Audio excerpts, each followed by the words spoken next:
আজকে পহেলা বৈশাখ, তোমাকে ইলিশ মাছ আনতে বলছি, তুমি পুঁটি মাছ আনছো কেন? আর বইলো না, ইলিশ মাছের যে দাম শুনেই অজ্ঞান হয়ে গেছি। পান্তা ইলিশের জায়গায় পান্তা পুঁটি, এটা কি সহ্য করা যায়? কেন সহ্য করতে পারবো না? আমিও তো তোমার 20 বছর ধরে সহ্য করতেছি।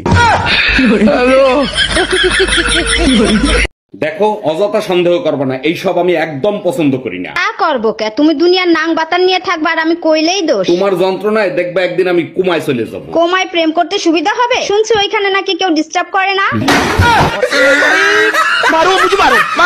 আচ্ছা, শুনছি গঙ্গায় ডুব দিলে নাকি শরীরের পাপ ধুয়ে যায়। এটা মনের বিশ্বাস, তাই তো তোমার মা আর আমি গঙ্গায় ডুব দিতে যাব। তুমি যাবা ঠিক আছে, তুমি আমার মায়ের নিয়ে যাবা কেন? তোরে পয়দা দিয়ে সে পাপ করছে, আর তোরে বিয়ে করে আমি পাপ করছি, সেই পাপ ধুইতে গঙ্গায় যাব।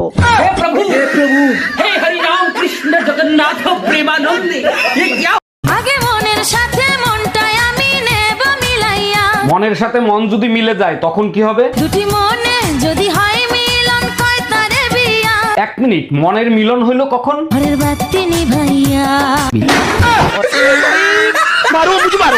দেখো, আগেকালের স্বামীরা বউকে ভালোবেসে বউয়ের নামে তাজমহল তৈরি করে দিত। একালের বউরা স্বামীদেরকে এমন ভালোবাসে যে স্বামীরা বউর কবর পাকা করতে বাধ্য হয়। কবর পাকা করতে বাধ্য হয় মানে কি? যাতে ফিরে উঠে না আসে। কি বললা তুমি?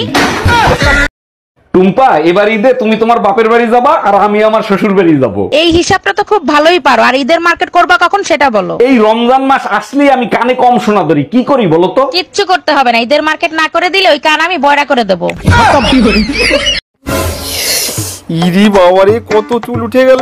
আমি টাক হয়ে দেবো। শোনা, এদিকে আসো তাড়াতাড়ি। ডাক্তার কইছে আমি নাকি 3 দিনের ভিতর টাক হয়ে যাবো। নতুন করে চুল বসাতে গেলে 2 লাখ টাকা লাগবে। কি তোমার ওই টাকের পেছনে 2 লাখ টাকা খরচা করা লাগবে না? ওই 2 লাখ টাকা দিয়ে আমার একটা নেকলেস বানাই দাও, আমি তোমার মতো টাকলা বন্নি সংসার করব।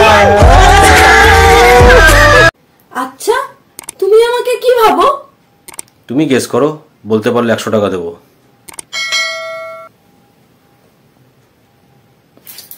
তুমি আমাকে পাগল ভাবো না তো?